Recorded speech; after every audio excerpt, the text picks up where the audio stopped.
2027 का world cup. देखिए, ये सिर्फ एक और आईसीसी टूर्नामेंट नहीं है। नहीं, ये एक टीम की इज्जत का सवाल है, एक कप्तान की प्रतिष्ठा की लड़ाई है और करोड़ों फैंस के उस दर्द का जवाब है जो अब तक खत्म नहीं हुआ है। तो आइए टीम इंडिया की इस अधूरी कहानी को समझते हैं। कहते हैं ये सिर्फ 50 ओवर का खेल नहीं है, ये एक अधूरी कहानी का आखिरी अध्याय है। और पता है, इस बार मैदान पर सिर्फ 11 खिलाड़ी नहीं उतरेंगे। नहीं, उनके साथ उतरेगा एक अधूरा सपना, एक दबा हुआ गुस्सा और एक ऐसा जज्बा जो हर गेंद के साथ और भी ज्यादा खतरनाक होता जाएगा। तो इस अधूरी कहानी की जड़ें हैं कहां? इसे समझने के लिए हमें थोड़ा सा उस साल में जब उम्मीदें अपने चरम पर थीं और दिल शायद सबसे ज्यादा टूटा था। चलिए वापस चलते हैं साल 2023 में। 10 ये सिर्फ एक नंबर नहीं है, नहीं, ये टीम इंडिया की उस अजय लय का प्रतीक है 2023 वर्ल्ड कप में।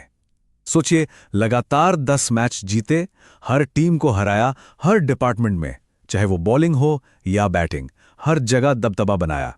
ऐसा लग रहा था मानो टीम इंडिया को कोई रोक ही नहीं सकता। लेकिन फिर आया वो एक दिन, बस एक खराब दिन, और क्रिकेट के इस क्रूर खेल ने उस एक ही दिन में पूरे सफर को अधूरा छोड़ दिया।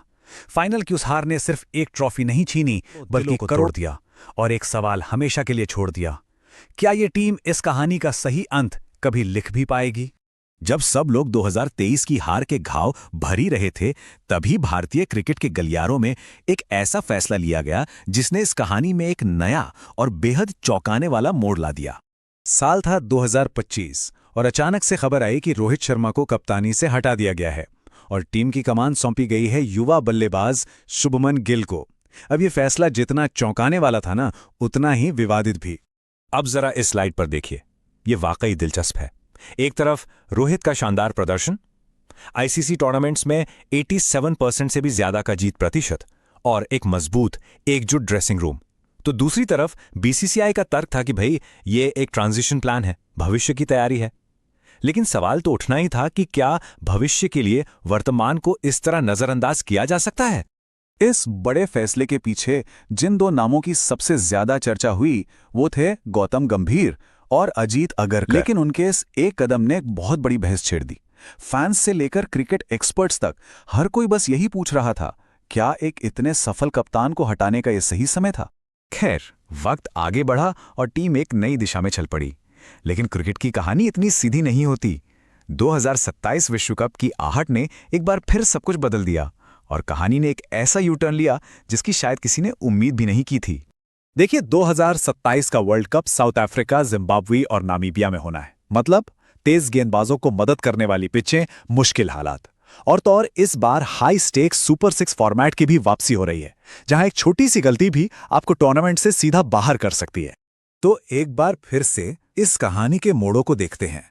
2023 की वो दिल तोड़ने वाली हार, 2025 का वो विवादित फैसला और अब 2027 की इस मुश्किल राह को देखते हुए उसी अनुभव की तरफ एक बहुत बड़ा यू टर्न।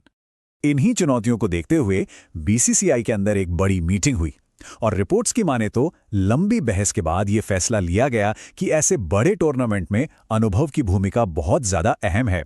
और नतीजा, रोहित शर्मा को फिर से कप्तानी ऑफर की गई। ये एक तरह से इस बात को मानना था कि अनुभव को नजरअंदाज करना आसान नहीं है। लेकिन रुकिए, इस वापसी की कहानी में एक बहुत बड़ी शर्त भी जुड़ी हुई है और ये शर्त रखी है गौतम गंभीर ने। उनका साफ साफ कहना है, टीम में जगह सिर्फ नाम के आधार पर नहीं मिलेगी, बल्कि परफॉर्मेंस के आधार पर मिलेगी। और ये नियम हर किसी के लिए है, चाहे वो रोहित शर्मा हो या विराट कोहली।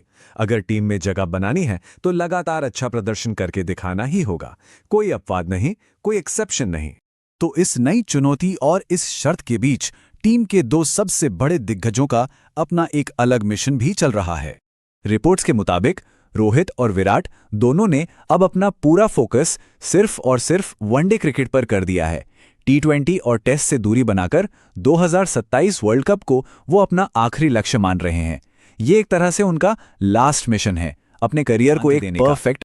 और रोहित शर्मा ने इस चुनौती को स्वीकार भी कर लिया है। खबरों के मुताबिक उन्होंने अपनी फिटनेस पर जबरदस्त काम किया है, अपना वजन कम किया है और वो ये दिखा रहे हैं कि उनके अंदर अब भी वही आग है, वही जुनून है जो एक सच्चे चैंपियन में होता है। तो अब सारी बहस, सारे फैसले और सारी तैयारियों के बाद हम कहानी के उस अंतिम मोड़ पर आ खड़े हुए हैं जहां से भारतीय क्रिकेट के लिए दो रास्ते निकलते हैं। एक रास्ता है अनुभव का, जहां रोहित शर्मा फिर से कमान संभालते हैं और इतिहास को फिर से लिखने का एक मौका मिलता है। वहीं दूसरा रास्ता है भविष्य का, जहां शुभमन गिल कप्तानी जारी रखते हैं और एक नए युग की शुरुआत होती है। इन सब के बीच सवाल घूम फिरकर वही आ जाता है जो 2023 की उस रात से हर भारतीय फैन के दिल में चुभ रहा है। क्या अनुभव और जुनून का ये मिश्रण उस अधूरे सपने को पूरा कर पाएगा,